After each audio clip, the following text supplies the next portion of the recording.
Everybody, I guess I am live here. So this video is going to be a little different, and I apologize in advance if it's laggy. This computer's not that great at streaming. It's really just good for editing. So I do have some channel updates for you guys. We are still doing, Atheist Sunday School every Sunday. So I really hope that goes well. I hope you guys are enjoying those streams.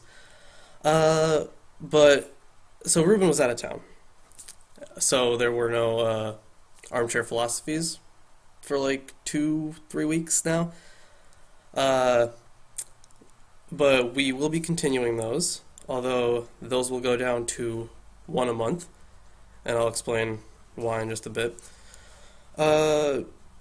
And then Forged Fiction will continue as well. Also, we're going to keep that at one a month. We're not sure when during the month, but yeah, you'll get one Forged Fiction a month, one Armchair Philosophy a month, and obviously all the Sundays are filled up with Atheist Sunday School. Let's see, what else? So the reason we are doing that is because we want to concentrate more on those longer videos, those kind of mini documentary, hard-hitting videos that people seem to enjoy. So we're going to be doing more of those. One or two, I don't know. I'll concentrate more on like the biblical stuff, and Ruben will probably be doing more of the esoteric stuff. I asked him to do a video on demonology. I don't know if he's working on that yet or not. He probably isn't.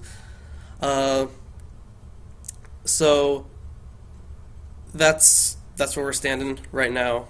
Currently, I'm working on a video about the flood story, and how in this one flood story in the Bible there are actually two that were later put together.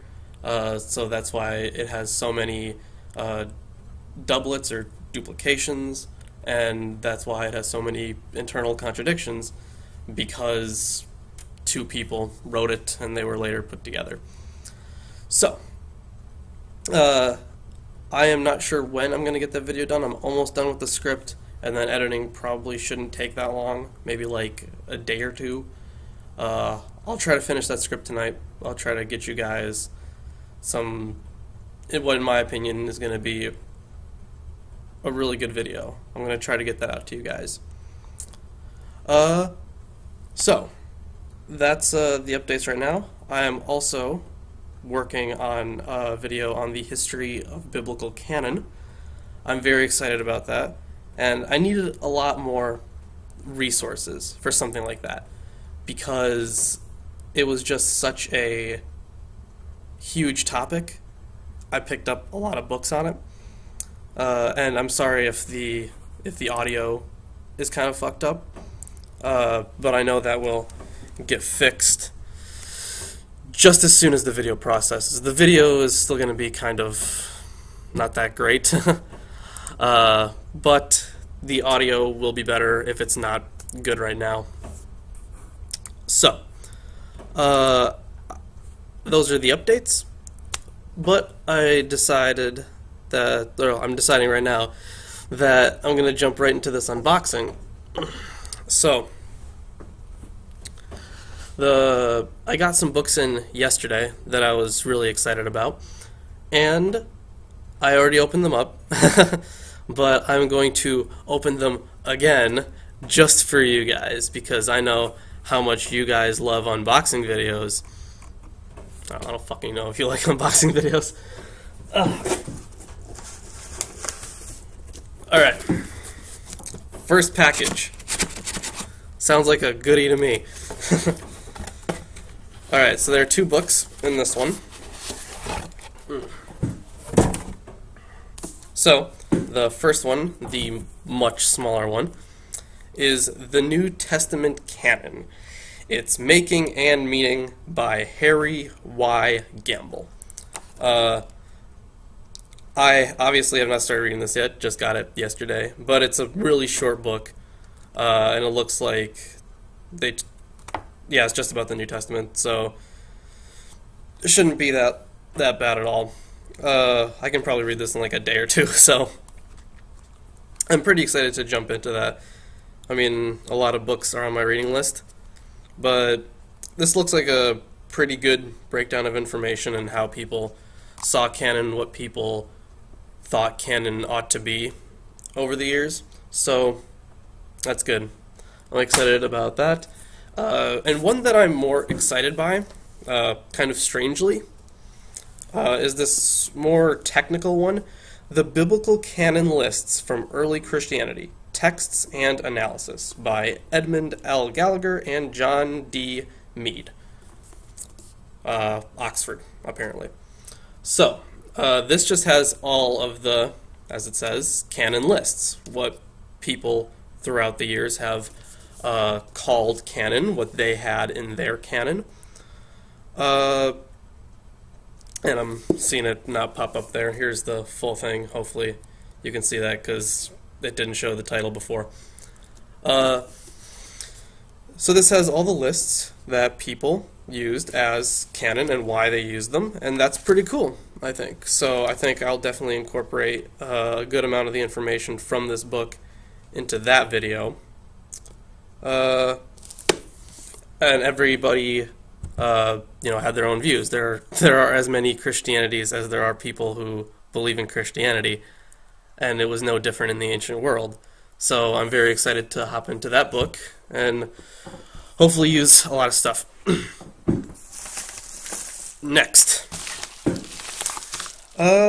This one, I have no idea what it is. Just some big yellow orangish package.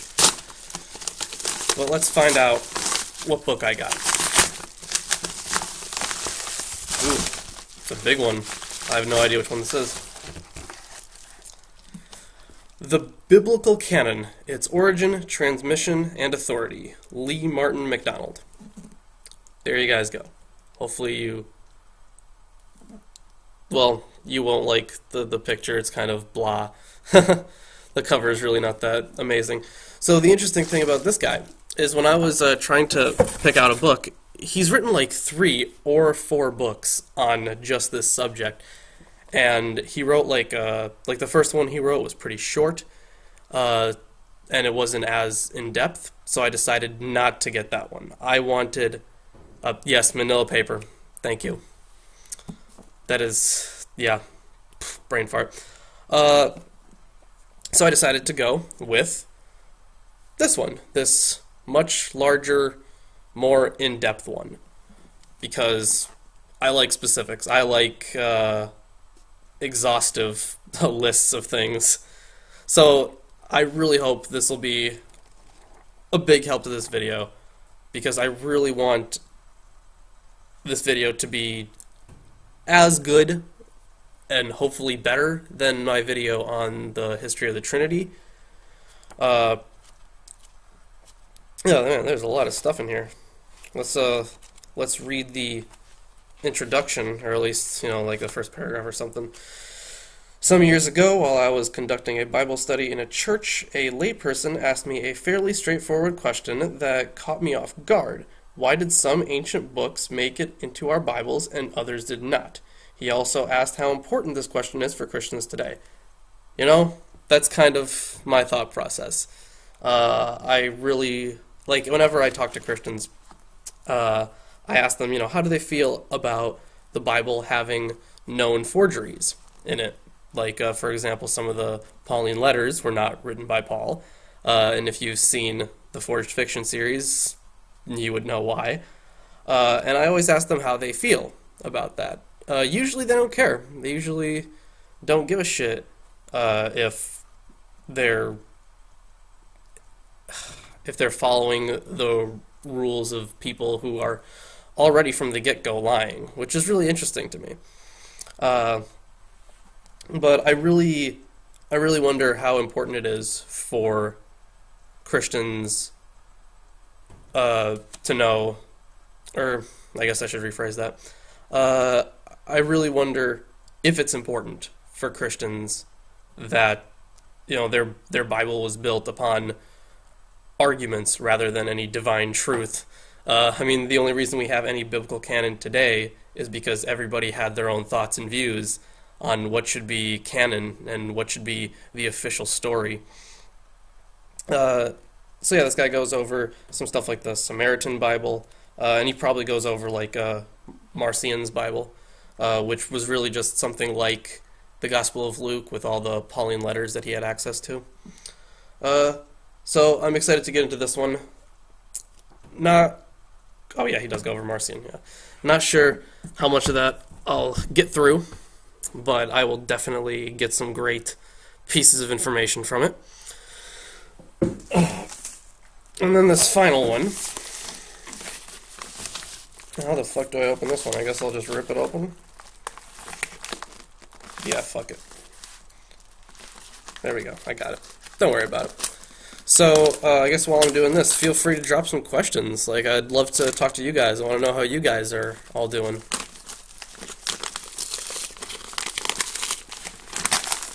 What the fuck? It's like a box in a box. Or not a box, but like a package in a package. Fucking Inception over here.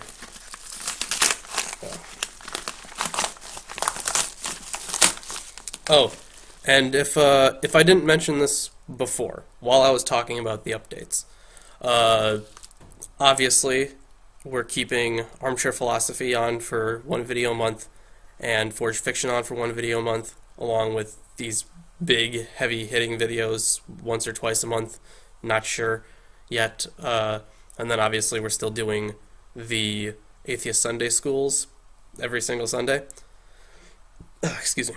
But we're also getting rid of Mythstery and the Captain's Log. I still have like a bunch of pirate books. I'm still going to get through them. If we have enough requests in the future, I'll bring back Captain's Log.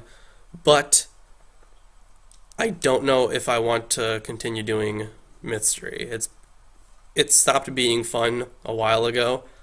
So now it's just kind of a hassle to do. So I decided to stop that. But anyways, back to this book, which is just as big as the last one. Oh, okay. This one, interestingly enough, on Amazon, it said that it wasn't going to be here until, like, next week. So I am pretty glad that it's here. Unfolding the I always have a problem with this word. If you saw the last episode of Atheist Sunday School, you know I have a problem with this word. Deuteronomistic. See that shit? Deuteronomistic? I don't fucking know. But Unfolding the Deuteronomistic History. Origins, Upgrades, Present Text. This is really fascinating to me. It's kind of like a... it's kind of like a commentary, I guess. It's formed like a commentary. They have the text on one side, and then they, comment on it, just like any commentary. So if you saw the last video, at least the last Atheist Sunday School, I talked a little bit about this, how the histories were written first, and then the creation and Exodus, Leviticus, and Numbers were written afterwards. So I'm very interested to see how the histories in Deuteronomy were actually written and constructed, giving the context that the writer lived in at the time. I kind of got a brief overview of that from the book Who Wrote the Bible by Richard Elliott Friedman. I still recommend it. Although that book was written, I'm not exactly sure when it was written, but I know it was written before some of the recent archaeological finds, so some of the information on the dating is a little inaccurate. However, it's still a really good introduction to Old Testament stuff, I think. So I'm very excited to get into all these books. and bring you guys some amazing content, hopefully. Uh, so, like I said, hopefully next week you guys will get the flood video, or the video about the flood, I should say. I'm calling it A Tale of Two Floods, you know, for all the people that know anything about books. They'll get it. uh, so that's all the books I got recently. So I'm gonna jump in to answer some of these questions here. Let's see. Surviving the weather. Yeah, I mean, it's chilly, but whatever. If you don't do mystery anymore, can you do history? I have been trying to do that. uh, is there anything else? I don't know if there's anything else I really had to say. Hopefully you guys are okay with all the updates. Hopefully you guys appreciate the upcoming content that I'm working on. And hopefully I can get Ruben to do some esoteric stuff, because that stuff's always interesting to me. You know, he did that video on Hermes Trismegistus that I really enjoyed. And I mean, that was really kind of the only big video he did. But I'm very interested in that kind of stuff. Like, I even did a video on the Dresden Codex a while ago, and I thought that was really interesting. Just the entire field of research for that. So, I think that is probably it for the stream today. Remember, guys, if you don't follow us on Facebook and Twitter, please do. It really helps us out, along with dropping a like on this video and all the usual shilling crap like Patreon and visiting our website, you know, the usual. And our Teespring store, you can get a Behold t-shirt, and it's a little late, but you could still also get a Rod of God Valentine's Day t-shirt, you know, if you forgot anything for that special someone. I think that's pretty much it then. Thank you for joining me. So, yeah, that's it. Have a good night, everybody. We'll be here on Sunday.